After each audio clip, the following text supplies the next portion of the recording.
Hello, everybody from Alexandria, Virginia. Welcome to another episode of On the Sports Clock. It is my honor to have on Coach Jeremy Law. Coach Law is the current ice hockey coach at Drury University. Previously, he's coached juniors for the Fort Worth Texans, Tucson Tilt, Texas Brahmas, Springfield Express. Then he moved up to the collegiate level where he coached at Missouri State and is now at Drury. Coach Law, we've been trying to do this for a while and glad to have you on. Thanks for taking time to do this. Yeah, absolutely. Thanks for having me on, Tyler. So I got to ask, you're from Canada, and you better have the right answer to this. Who was your favorite hockey player growing up? Obviously, it was Wayne Gretzky. Until I would say when I was somewhere between 10 and 15 years old, I started liking Luc Robitaille a lot. So now he's the president of the Kings. The Kings are my favorite team. So I would say Gretzky and then Luc Robitaille as a kid. Is Theo Fleury on that list, though? I know I told you. Yeah, I love Theo. So he played in Moose Jaw. That's actually where I grew up. He was with the Warriors for a brief stint there, and so I got to watch him as a kid as well. Yeah, I've told you this about me. We've known each other a long time, but one of my best friends, and it's just kind of cool to hear the stories of folks who watched him playing. I mean, I've heard he could score like 20 goals a game, and like he as a junior player in Moose Jaw, he was unreal. He was so fun to watch. I mean, he did it all. So yeah, and you played under a coach who played in the NHL for, I believe it was 17 years or 14 years. It was 14 or 17 years. Gary Unger played for the Blues. Can you kind of talk about that experience? And I want to jump into your what got you into coaching. Yeah, that was my first year in the minors. That was a great experience. So Gary Unger used to come up to Okanagan Hockey Academy, where I worked up in Penticton, British Columbia. Mm-hmm. And so I knew Gary for a long time, just from summers, like working with him in the summer. He was always like a guest speaker, a guest coach at the camps. So I was probably, let's say, 19, 20, just getting into college. Played 4 years college hockey. Yeah. And then I came back home that summer after I graduated, and Gary Unger was up at the camp, and he was asking me my plans. And at that time, I was supposed to be going to Red Wings rookie camp, Detroit rookie camp, but it was the year of the lockout, so everything got put on hold. Like they didn't even hold a camp that year. So Gary told me he was just got hired as a coach for the Motor City Mechanics in Detroit. Yeah. And which was a minor team. They were loosely affiliated with the Red Wings. And he asked me if I wanted to come play for him up there, and it seemed like a great fit. So I was actually the first player signed by that organization over the summer. And it was a brand new organization. So yeah, it was a great experience. Yeah, and how we got to know each other. So you, obviously I listed off your juniors coaching experience, but the Springfield Express got a junior league team, and my brother they put it in the paper like we're looking for a mascot. My brother wanted to be an actor, and he's in the military now. Very proud of him. He's up in Michigan, ironically, just got married, and he was the mascot for the Express. And then I was affiliated with Missouri State and would come over and skate. So you and I had many conversations and going to Express games. And now you've been a mainstay in Springfield. What attracted you to Springfield, and what's made you want to stay there? So this is actually a long story, but I'll give it to you in as quick as I can. So I was coaching in Texas for the Brahmas. Yeah. We just came off a really good year. This was let's see here. I don't even know. I probably had been there 4 or 5 years, doing really well, and I loved living in Texas. I had no issues. I loved it there. They treated me great. I got a call from the New Mexico Renegades owner, Joe McConnell, and he asked me, he's like, "Hey, are you under contract?" I'm like, "Actually, my contract just is ready to renew with the Brahmas." So I'm kind of, not, they wanted me back, but I was still looking at other opportunities. Right. And he said, "Hey, I want to move the New Mexico team. I want you to be the coach. We'll give you X amount of money. You can put it anywhere you want. Is that And Mac? Mac, yeah, Mac. Joe Okay, McConnell, yeah. yep. My brother, So, my middle brother, he thinks the world of Mac. So Mac's a beauty. Yeah, he's a great guy, he's from New York, right? yeah, I think he's up in Maine now. Oh, okay, got it. Yeah, he's up in Maine, and his partner lives up in New York, New Jersey area, I think. That own the team with him. Okay, got it. So it was two guys that own this team, and Mac's like, hey, I want you to be the coach. Where do you want to put the team? We want to get out of New Mexico. At the time, I was actually dating a girl from Denver. I was in a long distance relationship, and I'm like, hey, this might be a great opportunity to. I wanted to live in Denver just for other, because my girlfriend was there. I love Denver. So we flew to Denver and looked at a couple of rinks, met with some people. Yep. No rinks made sense for us. Like we either couldn't get a locker room or it was, too far or too close to another team. So we kind of came back from that trip not knowing where to move this team. And he called me the next day and he was like, have you heard of Springfield, Missouri?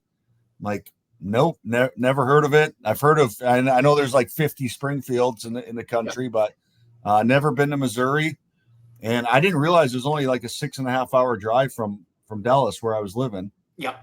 So he's like, they used to have a team. They don't have a team right now. It's a beautiful rink. So we drove up the next weekend. We looked at the rink. We met with people here in Springfield and they were hungry for a team. Yep. So I was like, yes, this looks like a great fit. So we just decided to put the team here and I coached it. And that's why I'm here. Yeah, great memories of going to Express games, obviously going for my brother and then my youngest brother, Jeremy. Real quick before I forget, Dr. Ben Goss wanted me to give you a shout out. So I wanted to. Oh, awesome. Yeah. Great guy. He's a great guy. And he, when I was coaching the Express, he actually helped us promote a lot of our games. Yeah. He had a lot of my players were in his classes and he was a huge help to our organization. Yeah, great guy. I've known him for probably 10 years now. Yep. So great. And then my youngest brother, Jeremy, actually you've taken care of our family. It seems like my youngest brother, Jeremy's been a volunteer equipment manager from Missouri State and then now Drury, and how he balances everything with work and school, I have no idea, but it's just great, great people, great organizations at media. They don't call it MediaCom Ice Rink anymore, but it's somehow. No, it's Bright Speed now, new naming rights. So yeah, but we appreciate it. We think the world of. Jeremy's been a huge asset for us as well. I don't know how he does it either. He balances work and school and all his other commitments, but he volunteers for us, and I couldn't be happier to have him. He's such an asset to us as well. We appreciate it greatly. I want to talk a little bit about Drury now. So you obviously you're going into this will be your third year with them, second or third year. What's the third year? Third year. Wow. What's the outlook look like? So I love Drury. It's a great school. Basically. We started off, I moved from Missouri State to Drury, just, a couple things better for my family, contract wise and stuff like that. But I had a great time at Missouri State. And now, it was exciting for me to kind of take over a new program. And they were at the Division II level. Mm-hmm. So the goal was for me as a coach is always coach the highest level I can. So I told Drury when I got the job that I wanted to take that program from Division II to Division I. Yeah. So after year one, we actually made the jump. Last year was our first year at Division I. We had a very successful year, and I think the future is bright. We were a top 10 program in the country, and we did that with 24 freshmen and sophomores. Wow! So we were the youngest team in the country, and had a really good year. So I think the future is very bright. Great. That's great to hear. And and you all travel well too. I know you and I text almost every day, and you're sending me pictures of like the sleeper bus and all that. And I'm like, So we have that at Missouri State, And that's I have a good buddy who used to play in the minors, owns a sleeper bus company out of Wichita now. So wow. Whenever his bus is available, he'll hook us up, give us a good deal, and Yeah, it's a fun way to travel. Just sleep through the night, wake up, where we're supposed to be.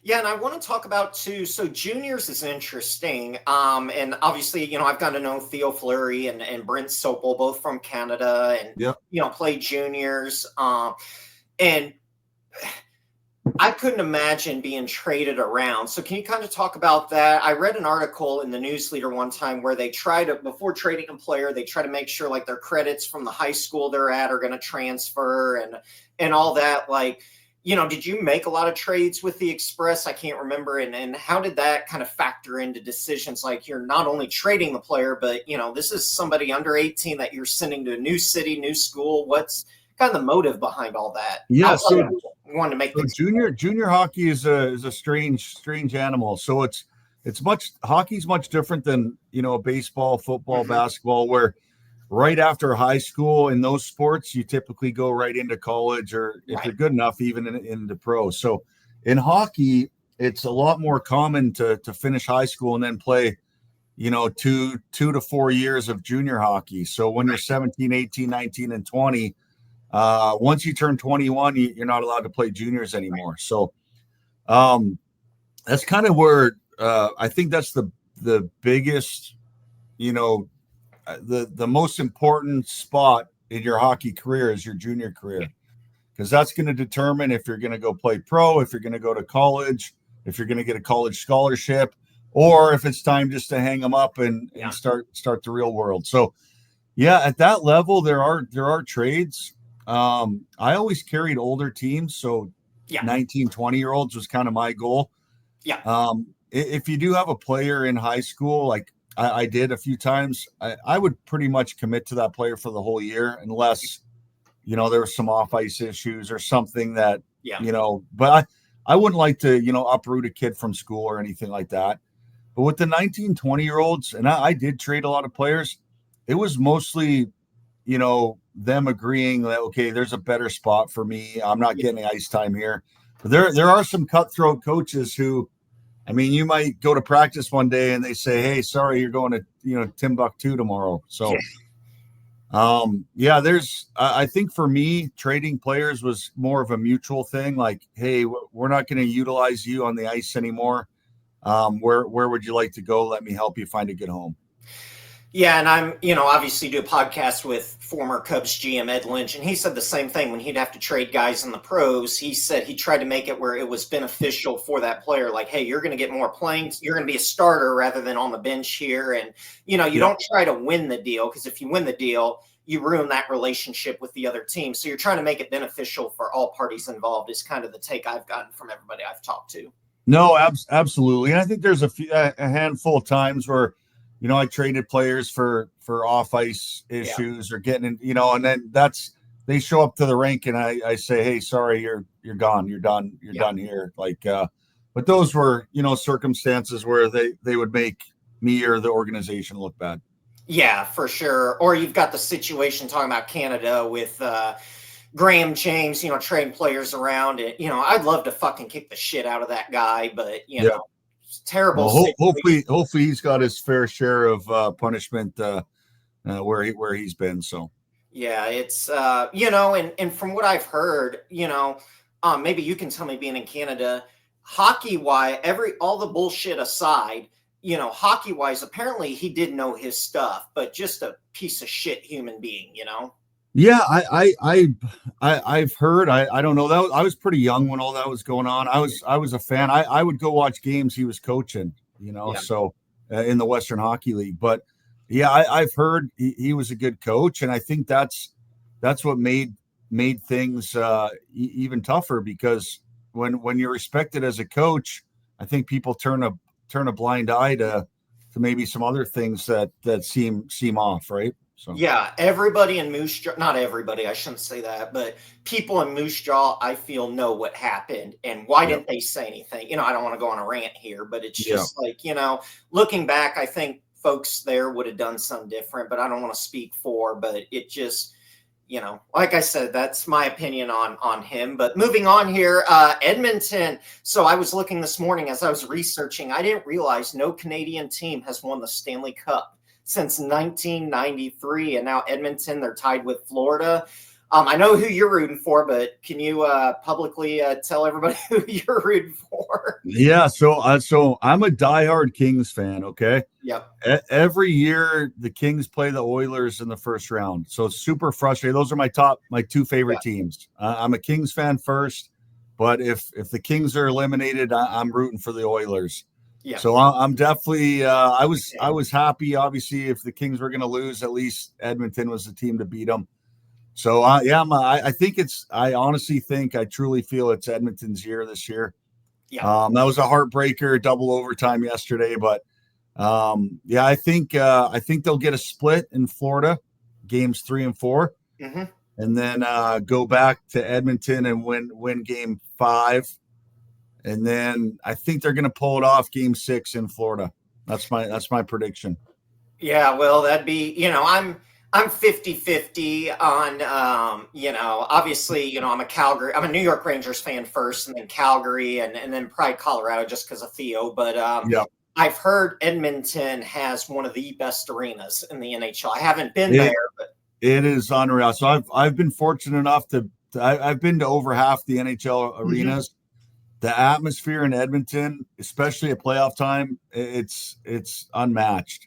So I went to last year. I went to a playoff game, Edmonton. It was unreal. I've only been to 3 or 4 playoff games, and they were all at Madison Square Garden. No, I take that back. One I went to in Tampa Bay, they were playing the Rangers, but I was living in Florida, flying up for the playoff games, and there's nothing like playoff hockey. Like, it's just, I mean, I get chills just thinking about being at those games and the finals. Favorite time of year being a hockey fan is playoff time. So yeah. Have you been to the Saddle Dome in Calgary? Or I have. Yep. What a shitty arena. I mean, I love it because it's where Theo played, and obviously I've been there but a couple times, but they're getting a new arena, but it's, Calgary's great. Like, I feel like Calgary is a mini it's like St. Louis, except a lot. Very, very similar. Yeah, I think Calgary and Denver remind me a lot of just the downtown vibes, and yes, you know what I mean. Being in Calgary during the playoffs is fun too. Like the sea of red, everyone's wearing red in the rink. I mean, that's a fun atmosphere. I know they haven't been to playoffs in a few years, but yeah, it's a fun atmosphere.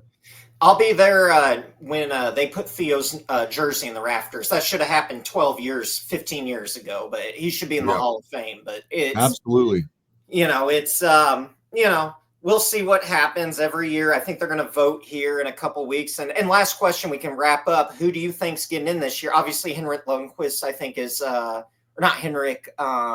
Maybe Duncan Keith, I think, is going to be a lot to get in this year. So do you think? I mean, honestly, do you think Theo has a chance this year? He's always mentioned, it's an honorable mention. Last year, Roenick got in, but yeah, I don't follow that enough. I don't know all the parameters for that. In my opinion, Theo should be in, absolutely. What a staple career player he was. But I know they have certain guidelines, and it's I don't even know who's on the ballot this year, but I think Duncan Keith's a lock to get in for sure. Yeah, should be interesting, and we'll see.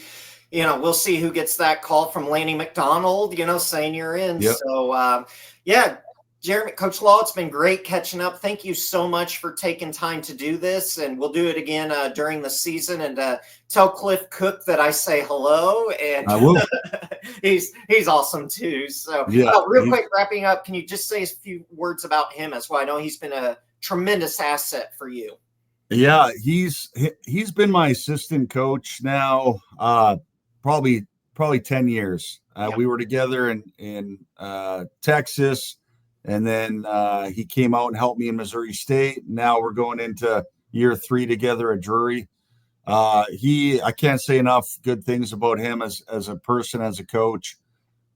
Literally makes me look good, makes my job so much easier. He does all the behind the scenes stuff. He works tirelessly night and from morning to night. One of the hardest working people in hockey I've ever met. That's awesome. And Yep. Jeremy, thanks the world of not just you, but Coach Cook and being around the team. We just want to thank you for all you've done for our fan. You've taken care of all three of us, So, Yeah, no problem. It's a pleasure, Tyler. And yeah, thanks for having me on. All right. On the Sports Clock with Drury head ice hockey coach Jeremy Law. Thank you, buddy.